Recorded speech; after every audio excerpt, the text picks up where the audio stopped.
Site. Welcome in big game Dennis Dodd, who joins us from Glendale, Arizona, the site of the Fiesta Bowl. And Dennis, I mean, what a game. We watched it obviously on TV. What was it like watching it from your perspective inside that stadium? It was dizzying, Hakeem. It was dizzying for Sonny Dykes, who was on the phones at a point when both teams combined for 58 points between the third and fourth quarters in a span of 8 minutes and 25 seconds of playing time. Now do the math. That's a point every 8.7 seconds. The 96 points were the second most in CFP history. The most in regulation. Georgia and Oklahoma went for 102 in overtime in 2018. But this was even wilder than that. It just went back and forth. Try to find a turning point. You can't. Oh, wait a minute. I take that back. It might have been on the last offensive play of the game for Michigan. Big bad Michigan.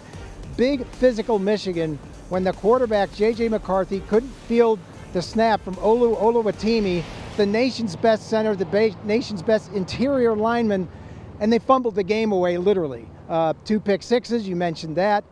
You know, there was a part of this that Michigan gave this away as much as TCU took it. I don't think, Hakeem, that Michigan didn't think TCU offensively could do this. You mentioned the 13 points per game, number 4 in total defense, only giving up 4.45 yards per game. That went away pretty quickly right away. And the biggest point, I think, for Michigan is they're not used to chasing, and they were chasing the entire game and never got over the hump. I think that was frustrating. There was a sense of shock in the Michigan locker room after this happened. Yeah, TCU really knocked the Wolverines off their heels here, and they really pushed them back. And it wasn't even what TCU did to start this game, Dennis, because we saw a big run play to start the game from the Wolverines. They go for it on 4th and goal instead of kicking. They want to be aggressive. They run the trick play. That doesn't work. Then they get down near the goal line again on a 50-yard touchdown that we thought was a touchdown. It was ruled down to the 1. The next play is a fumble, and you're looking at 2 drives inside the 2 and coming away with no points. And you're going to try to win a game like this, that really makes it difficult. And TCU said, well, we're going to take advantage. What was that like in terms of the emotion in the stadium from what you saw from Michigan's team? Well, it grew. As TCU built that big lead, 21-3, you thought, well, maybe they have a chance. And maybe it's over considering, Michigan's offense, which isn't exactly a quick strike, but again, as I just mentioned, they proved that wrong. Both teams proved that wrong.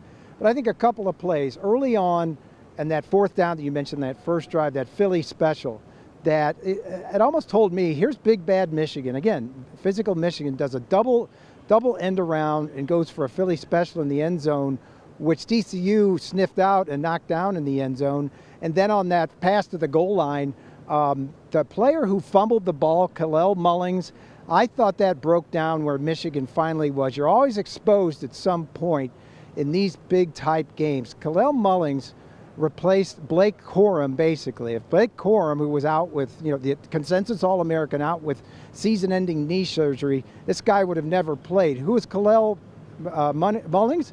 He's a converted linebacker who was put in the game in November. He threw kind of a wobbly pass against Ohio State. Kind of a fun little story. But if you break it down, that may have cost them the game. That's a sure touchdown that the officials correctly ruled was down before the goal line. And then on the play after that, any one of those plays could have won the game for Michigan. 2 pick sixes. You're giving away 7 points each time. So I thought, turning points, Michigan wasn't Michigan, and I think they got hit in the mouth. They responded, but they didn't expect to be hit in the mouth like that. Well, it's an impressive season for Sonny Dykes and TCU, getting all the way to the national championship when you consider his first season in Fort Worth, coming over from SMU, taking over the legend in Gary Patterson. As for Jim Harbaugh, he now is 1-6 in bowl games, Dennis, losing 6 in a row. They get back to the college football playoff. They lose for the 2nd year in a row. So it's like, okay, well, he just signed the extension there this year to stay in Ann Arbor, but then perhaps he's got the NFL a-calling. We've got 3 teams right now with openings. What do you think is next for Jim Harbaugh and the Wolverines program? I think he's in Michigan long term. I mean, I think the dalliance with the Vikings in February, on signing day, by the way, showed that Number one, the Vikings at the end of the day, I'm told by sources, weren't really that interested in him, but he wanted to take a shot. And number two, that he did it on signing day. Michigan was fully ready to sign off on that and have that, the signing class impacted, which it wasn't, by the way. Every player they went after came. But I think he's there for the long term. If they're going to keep knocking on the door. This is different than Georgia. I wrote the story this week that they said out loud, the Michigan players, they were just happy to be there last year. This was a game where they were borderline prohibitive favorites, 7.5 at kickoff. I call that prohibitive. You put in there the fact that it was the best, arguably the best Michigan team ever, still might be. 13-0, now 13-1, expected to win this game over TCU. You can't get past that brand. TCU, a 9,000 enrollment private in Fort Worth, is now playing for a national championship. I think this one hurts to the core because on paper, they had the better team, but I think they were surprised a lot by TCU, really on both sides. Well, you know how it is. Wherever you go, chaos ensues, Dennis. We call you Big Game Dennis for a reason. You go to the big games, but when you go to the big games, usually chaos follows you, and that it did on this day in Glendale, Arizona, where TCU is victorious 51-45, listed at 200-1 in the preseason to win the national title, and here they are playing for a national championship 9 days from now in Los Angeles. Great stuff as always, Dennis. We appreciate the perspective. Safe travels home. Big Game Dennis Dodd, one of the best in the business. He's one of my favorites. I mean, he is in depth. TCU getting deeper into the college football playoff. Going to play for the national championship as they await their opponent, Georgia or Ohio State. Who's it going to be?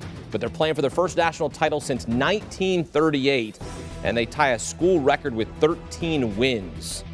Get one more win, and they're national champs for the first time in nearly 100 years. Do you want a sports network that delivers everything that matters about the game? The highlights, the picks, the instant analysis, no yelling, no fake debates, no politics. Hit the subscribe button and never miss a moment.